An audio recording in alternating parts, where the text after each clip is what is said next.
नमस्कार दोस्तों, स्वागत है आपका हमारे YouTube चैनल एस्ट्रो विज्ञान में। आशा करती आप सभी को हमारी वीडियो पसंद आ रही होंगी।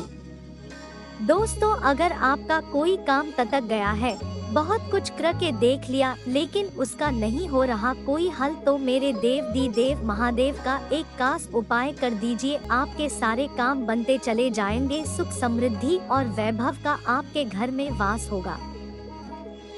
श्री शिवाय नमस्तुभ्यं। और एक विश्वास के साथ आप लोगों से कहना चाहूंगा, जितने लोग आस्था पर कथा सुन रहे हो, जितने फेसबुक यूट्यूब पर सुन रहे हो और जितने लोग मालेगांव की ये पवित्र भूमि पर बैठकर कथा सुन रहे हो, एक दिल से कहूं आप लोगों से, आप स्वीकार करिएगा, दुख की घड़ी में कोई आए चाहे ना आए, अगर आपने दिल से, कर्जा हो गया, समस्या विकट हो गई, तकलीफ बढ़ गई, दुख बढ़ गया, आप शंकर भगवान के मंदिर में जाकर, ये जरूरी नहीं है कि आप सीहोर आए या कहीं जाएं, आप तो आपके घर के पास में जो शिव मंदिर हो, उस मंदिर में एक लोटा जल चढ़ाना चालू कर दो, वो धीरे धीरे दुख काटना प्रारंभ कर दे, काटेगा दुख। बस जल चढ़ाने का एक नियम है शिव जी का। शंकर भगवान को जो जल चढ़ाया जाता है दुख काटने के लिए, तकलीफ काटने के लिए, कष्ट मिटाने के लिए, तो एक नियम है शंकर भगवान का जल चढ़ाने का जो नियम है। जैसे ये गौल जलाधारी है, यहां से पानी गिरता है, ये शिवलिंग है। ये दो जो भगवान का पानी जहां बहकर जाता है ये गोल में से, तो यहां जो स्थान है, ये सीधे भाग पर गणेश जी विराजमान है, लेफ्ट भाग में कार्तिकेय जी है, बीच में एक मोटी सी लाइन होती है जहां सुख सुंदरी है। ऊपर से जो बूंद बूंद पानी गिर रहा है वो शंकर भगवान की 5 लड़कियां हैं, जया, विषहरा, शामलीबारी, दौतली और देव। जहां गोल भाग है, जहां शिवलिंग रखा हुआ है, ये माता पार्वती जी का हस्त कमल है, जिसको पीठिका कहते हैं।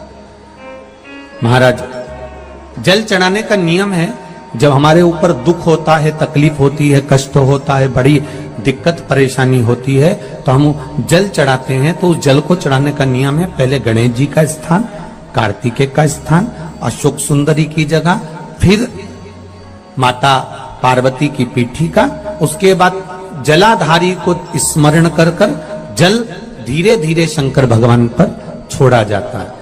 जब धीरे धीरे शिव जी पर जल चढ़ाएं, उसके बाद में आप अपने मन की कामना जब जल चढ़ाते जाएं और बाबा से कहते जाएं, बाबा, रोज कामना कहने की जरूरत नहीं है, एक बार आप कामना करो और उसके बाद जल चढ़ाना प्रारंभ करो, और उसको कहना जरूर, तेरे दरबार से कोई खाली नहीं गया मेरे शंभू, मैं नहीं जानती, मैं तो इतना जानती हूं कि कंकर शंकर है और तू सुनता जरूर है। ब्रह्मा ब्रह्म लोक में है, भगवान विष्णु वैकुंठ लोक में है, पर मृत्यु लोक में मेरा देवाधिदेव महादेव है, मेरी सुनेगा जरूर। और बाबा से विनय कर कर आप आइए। जल चढ़ाने का नियम, अगर दुख है, तकलीफ है, कष्ट है, तो ऐसे चढ़ा दो, और अगर मन कर रहा है डायरेक्ट शिव जी पे चढ़ाना हो तो तुम्हारी मर्जी, उसमें कोई मना नहीं। शिव तत्व किसको कहते हैं? शंकर का गुणगान, शिव का स्मरण, भगवान शंकर का मंत्र जाप किसको कहते हैं? ये वही समझ सकता है जिसके भीतर शिव समाया होगा। और एक विश्वास के साथ आप लोगों से कहना चाहूंगा, जितने लोग आस्था पर कथा सुन रहे हो, जितने फेसबुक यूट्यूब पर सुन रहे हो और जितने लोग मालेगांव की ये पवित्र भूमि पर बैठकर कथा सुन रहे हो, आप दिल से उसकी कथा सुनना। इस वाणी का, इस व्यासपीठ का एक शब्द हो सकता है, हॉस्पिटल में पड़ा हुआ कोई व्यक्ति, कर्जे में डूबा हुआ कोई व्यक्ति, गलत व्यसन में पड़ा हुआ कोई व्यक्ति को आपके द्वारा निकली हुई वाणी से भी बाहर निकाल सकता है।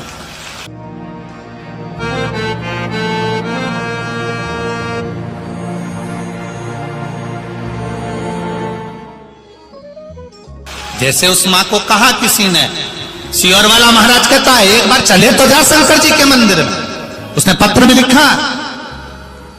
जब वो सीहोर वाला महाराज कहता है, चिल्ला चिल्ला कर कहता है, एक लोटा जल सारी समस्या का हल। तो जा 7 साल में उस बच्चे की वाणी वापिस आ सकती है जो वाणी नहीं थी। जब वो वाणी मेरा महादेव दे सकता है, वो देखो उस माँ के चेहरे की खुशी, उस माँ के चेहरे की रौनकता, जिसका बेटा 7 साल बाद बोला हो, उसका आनंद देखिए कि कितना होगा, कितना आनंद होगा। एक बात और अच्छे से समझ लीजिए, जो बच्चे चिड़चिड़े होते हैं, चाहे घर में बेटे हों, बहुएं हों, सास हो, ससुर हो, परिवार में छोटे छोटे बच्चे हों, चिड़चिड़ प्रवृत्ति करते हों या चिड़चिड़ा स्वभाव हो, जरा जरा सी बात में क्रोध आ जाता हो, बोलने का भान नहीं रह पाता हो, शब्दों के बाण चलते हो, तो महाराज प्रदोष के दिन, प्रदोष काल में बेलपत्री के पेड़ के नीचे एक जो पत्ता आपके पास में हो, पान का मिल जाए तो पान का, पीपल का मिल जाए तो पीपल का, बेलपत्र का मिल जाए तो बेलपत्र का, उस पत्ते पर मात्र थोड़ा सा शहद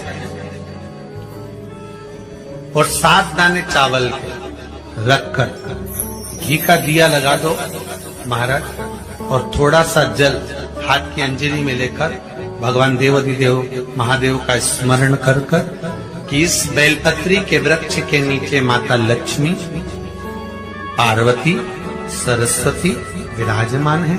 इसी बेलपत्री के पेड़ के नीचे मेरे देवाधिदेव महादेव का 12 ज्योतिर्लिंग का स्वरूप प्रकट है। उनका स्मरण कर कर जल चढ़ा दीजिए और उसका स्मरण कर लो जो चिड़चिड़ प्रवृत्ति करता, क्रोध करता, जिसको बोलने का भान नहीं होता हो, सम्मान नहीं देता हो, अपशब्द कहते हो, उनका स्मरण कर कर आप छोड़ेंगे।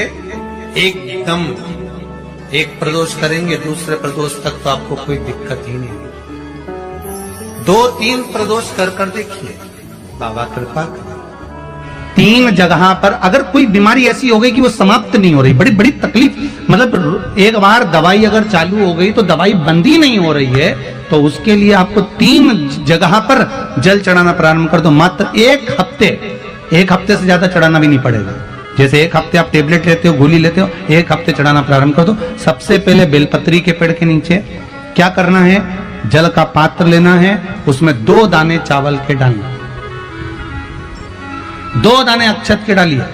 पहले बेलपत्री के पेड़ के नीचे जाओ, वहां जल चढ़ाओ, फिर जाइए पीपल के वृक्ष के नीचे, वहां जल चढ़ाइए, आखिरी में या तो शमी के नीचे या फिर आंवले के नीचे, इन दोनों में से कोई एक वृक्ष जिसके नीचे।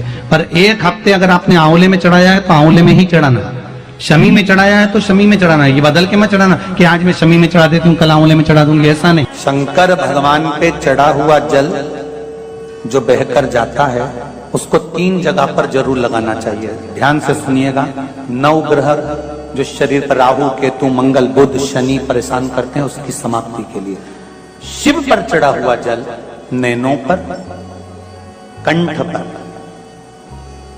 मस्तिष्क पर, 3 जगह पर जिसके प्रतिदिन शिव पर चढ़ा हुआ जल लगता है उसको कभी 9 ग्रह परेशान नहीं कर सकते। तो दोस्तों, तो जैसे गुरुजी ने बताया कि अगर हम प्रदोष कल में प्रदोष व्रत वाले दिन एक बेल पत्तर का या पान का या पीपल का मिल जाए तो उस वृक्ष के पत्ते में शहद लगाकर महादेव का नाम स्मरण करके एक गाय के शुद्ध घी का दीपक जला देते हैं तो माता लक्ष्मी अपनी असीम कृपा हम पर बरसाती है और हमें धन धान्य और सुख समृद्धि से भरपूर कर देती है।